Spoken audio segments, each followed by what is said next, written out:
Namaskar. Namaskar, Puneet. How are you, Mr. Chauhan? Great, great pleasure. Thank you. Welcome to my show, Valor and Wisdom. I'm your host. My name is Puneet Singh Mehra, and today again we have our special guest, Mr. Jay Chauhan, who is the author, a lawyer, and a retired judge. Hello, Mr. Chauhan. How's your day? Great, thank you. It is a pleasure to be here on this program. Thank you so much, Mr. Chauhan. So today again I'm here with the untold history of one of the beloved king of India, Maharaja Prithviraj Chauhan. Most of the people know him, but still I'm going to tell you about the history, the unburied history of Prithviraj Chauhan. So Prithviraj Chauhan was the emperor, or you can say Maharaja of India in 12th century. He was a Rajput king hailing from the Chauhan dynasty. Most of the people think like, what is a Rajput? So let me tell you the meaning of Rajput. The one who keeps warring on the edge of his sword is a Rajput. The one who bets against the ocean in a boat made from sand is a Rajput. And the one who keeps on fighting with his enemy even after his head is chopped off is a Rajput. So that is the meaning of a Rajput. So Prithvi Chauhan was very brave, intelligent child, blessed with a sharp military skills. He is not also with the military. Prithvi Chauhan was also blessed with maths, philosophy, medicine, history, and archery. But one of the most best quality of the Prithviraj Chauhan is the Shabd Bhedi Ban.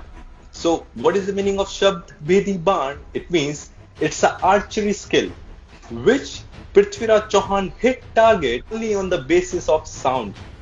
And on that time, Prithviraj Chauhan is the only king who can do that. So even it's said that Prithviraj Chauhan was a young boy, he killed a tiger with his bare hands. And that's how the Prithviraj Chauhan was so courageous.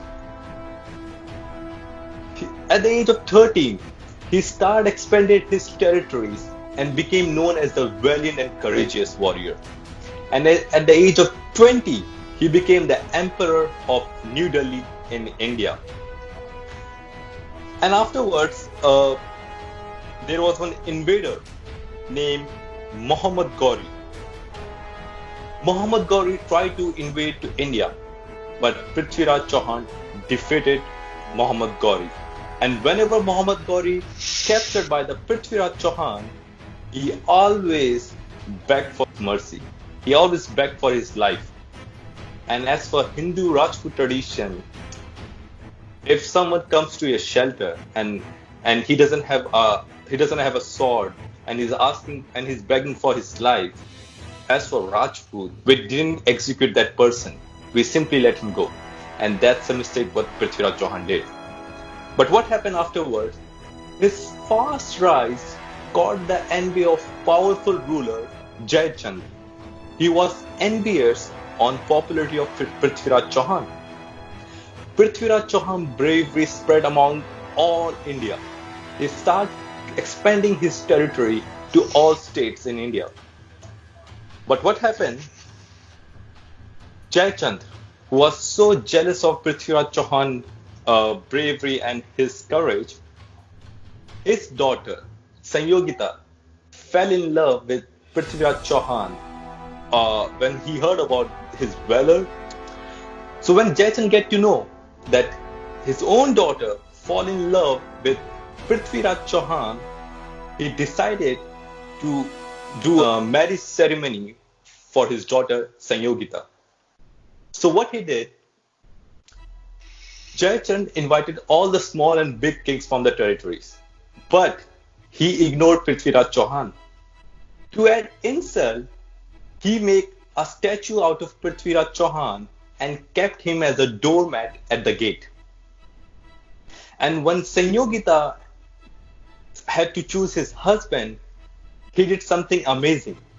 Sanyogita ignored all the kings And when she get to know that this was the statue of Prithviraj Chauhan, she chose the statue over all the kings over there. But Prithviraj Chauhan was hiding behind that statue, and he whisked to Sanyogita, and he took her away in his house and run back away to Delhi. For that thing, Jayachand was in fire. He felt humiliated for that thing, and he plans to revenge on Prithviraj Chauhan. But still, Muhammad Gauri is still trying to invade to India to conquer India.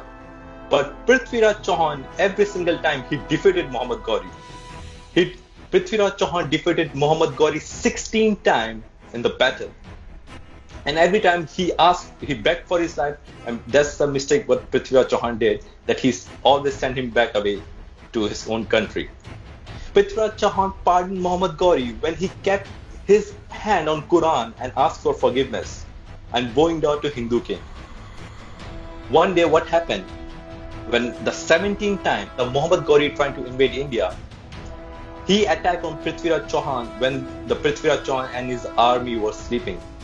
He attacked at night, and by this cowardness, Prithviraj Chauhan was captured. When the Prithviraj Chauhan minister asked assistance from his father-in-law, Jayachand, Jayachand scornfully rejected to help Prithviraj Chauhan, and Prithviraj Chauhan taken away to the Afghanistan, where he marched in the city, dragged in the court of Muhammad Day, insulted and tortured to convert to Islam. Prithviraj Chauhan was presented before Muhammad, where he looked Gauri straight into the eyes. And the Rajput never asked for forgiveness. The daring act of looking directly into the Muhammad disturbed a lot. One day, Gauri ordered him to lower his eyes, whereupon a defiant Prithviraj scornfully told him how he had treated Gauri as a prisoner, and he is alive because of the mercy of him. Further, he added that the Rajput never lowered his eyes. The Rajput eyes are lowered only in death. On hearing this, Gauri got enraged and ordered that Prithviraj Chauhan's eyes be burned with red-hot iron rods. After torturing and gouging out his eyes, Prithviraj regularly brought to the court and taunted by the Gauris and their courtiers. They make fun out of it and everything. But Prithviraj wants to avenge this insult. And one of his best friend, Chand Bardai, when he get to know about this part, Chand Bardai and Prithviraj Chauhan made a plan to avenge and to kill Muhammad Gauri. So on the next day, what Chand Bardai did, he informed to Muhammad Gauri that Prithviraj Chauhan has one talent, that he can hit any target on the basis of sound. And on that time, no one can do it. For that one, Muhammad Gauri was excited to see something this kind of talent. So what he did, he proceeded to that, and he really wanted to see that kind of talent. And the next day, when Prithviraj Chauhan was there, he told to Prithviraj Chauhan that now you need to hit the target on the basis of sound. But what Prithviraj Chauhan wanted to do to kill Muhammad Gauri. But Prithviraj Chauhan, because his eyes were burned out by Muhammad Gauri, he doesn't know the distance. So his best friend, Chand Bardai, he recited a poem in Sanskrit to tell the distance of Muhammad Gauri. So first I will tell in Sanskrit the poem, and later I will translate in English. So Chand Bardai said to Prithviraj Chauhan about the distance of Muhammad Gauri, चार बांस 24 गज अंगुल अष्ट प्रमाण ता ऊपर सुल्तान है मत चूको Chauhan. It means 10 measures ahead of you and 24 feet away is seated the Sultan. Do not miss him now, Chauhan. So now the Prithviraj Chauhan know the distance, and now he just want to hear the voice of Muhammad Gauri. Muhammad Gauri also a smart guy. He know if he said something, Prithviraj Chauhan can also kill him. But as a Prithviraj Chauhan, he informed to all the courtiers that because he only has one arrow. So he told the entire courtyard that he only going to shoot an arrow if he got a permission from the king. He know the distance now. And that's what the Gauri did. Gauri gave him the order and he said, proceed. The minute he said proceed, Prithviraj Chauhan shoot his arrow and that arrow struck to Muhammad Gauri and he died right away on that same area. And later, Chand Bardai and Prithviraj Chauhan killed each other in order to get executed by these Muslim invaders. So that's how a legend, a warrior died in our culture. However, the story is not finished yet. Till 1000 years, Prithviraj Chauhan grave disrespected by these people. So where they buried the Muhammad Gauri, outside of that tomb, they also buried the Prithviraj Chauhan grave. And whoever want to see the Gauri's grave, first he need to insult Prithviraj Chauhan grave by spitting, insulting, or putting your sleeper or jumping on the Prithviraj Chauhan grave. Till 1000 years they insulting Prithviraj Chauhan grave. But after 1000 years, there is one guy, he's a Rajput also. His name is Sher Singh Rana. When he got this information, our king was disrespected by this. He fled away from the jail, and that jail is one of the toughest jail in Asia. He fled away from that jail to bring back the pride of India. He went over there to Afghanistan. Somehow he found the location and the grave of Prithviraj Chauhan. Sher Singh Rana also uploaded the entire incident video in YouTube. You can also check in the YouTube. He went over there, he saw everything, how they disrespected the Prithviraj Chauhan grave, and at night he dug out the entire grave and bring back the soil back to India. That is the valor of a Rajput, and that's how we bring back our emperor Prithviraj Chauhan, our Maharaja Prithiviraj Chauhan back to our own country. So that is the story of a Prithviraj Chauhan. And afterwards, the Muslim invasions started in India. So Mr. Chauhan, what do you think about that part of history? I'm very excited to hear that story from you because, as you know, I am a Chauhan as well. Yes. So I think that my original Gujarati Indian name is Jayant Chauhan. And one thing that you didn't mention, I'll mention a couple of things that I'm aware of, that Prithviraj Chauhan was also a Gujarati. Yes. And then it was his task to defend India when Muhammad Gauri came along. And he was trying to invade India in 1191.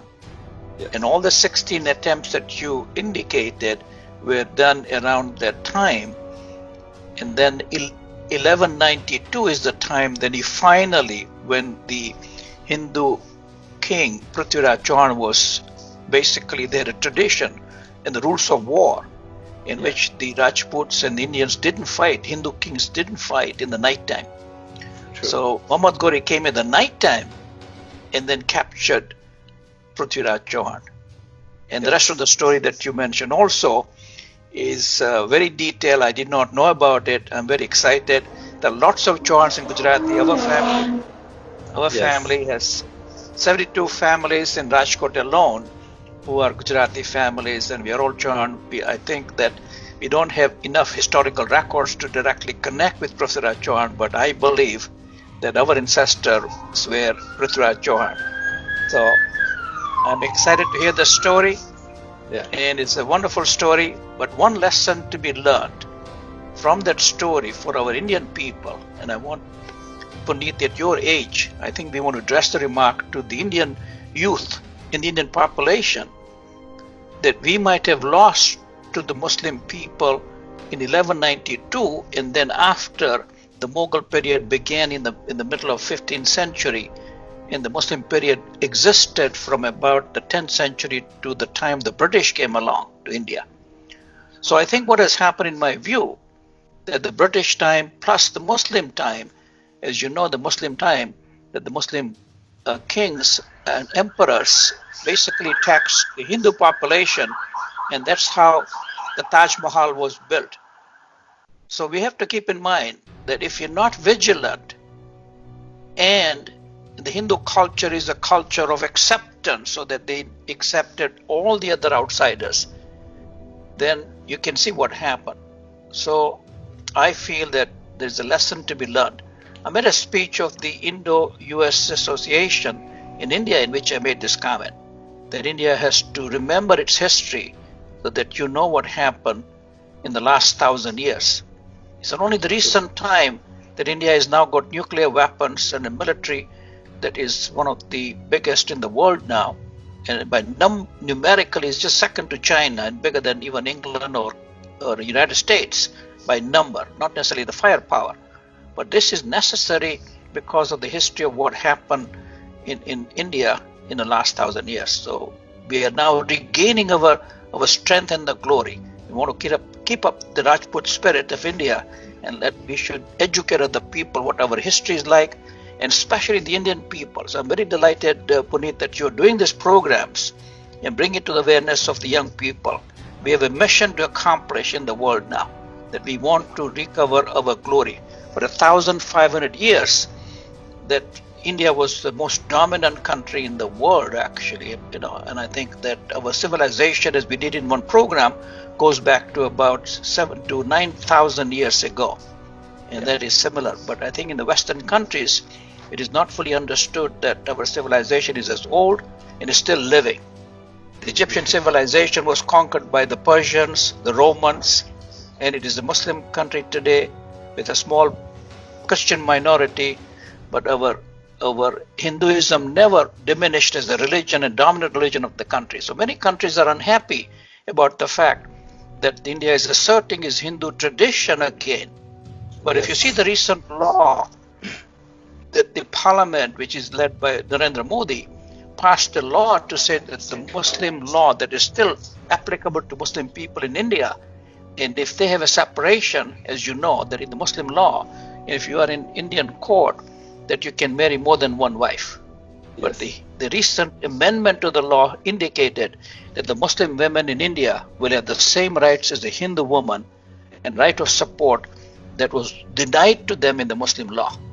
So I think that these are examples of the Hindu tradition, which is now being expressed in the history today in a very strong fashion. The world is still beginning to recognize, but I think it's our mission and our young people that have to recognize that we have to make our mark in the world history again. So once again, thank you so much for the program. Pleasure talking to you. Sure. And hope that the audience also knows that I wrote the book Loving the Empire to tell the narration of the history that happened since 1945 onwards to the present time as to the changes that are taking place after the independence of India. So hope you get a chance to read it, and thank you for inviting me to your program. Sure, Sean. And I just want to add one more thing. To all my 1.35 billion Indians in India and across the globe, I can understand that we have a black dot in our history. But we have to understand that every country has the black dot. It's not India. Every country has a black dot. But you all have to understand one thing, that if you have a black dot in your textbook, it doesn't mean that your entire textbook is a rubbish. No.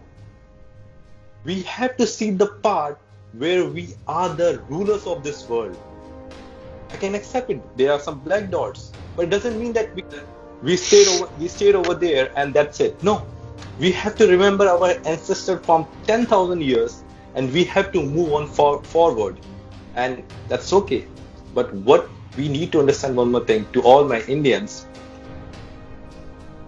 it's in Hindi, आपस में मत लड़ो, संगठन में शक्ति तो हर किसी की फटती. So that's the message to all my Indians. Please listen and know your history, what mistakes we did. That's why the history is here to taught us that what we did and how we can overcome from all these problems. And know your history, learn from your history. That's all I just want to say. Thank you, Mr. Okay. Chauhan. Namaskar, and I'm Namaskar. inspiring message. Thank you. Thank you, sir. Take care. See you.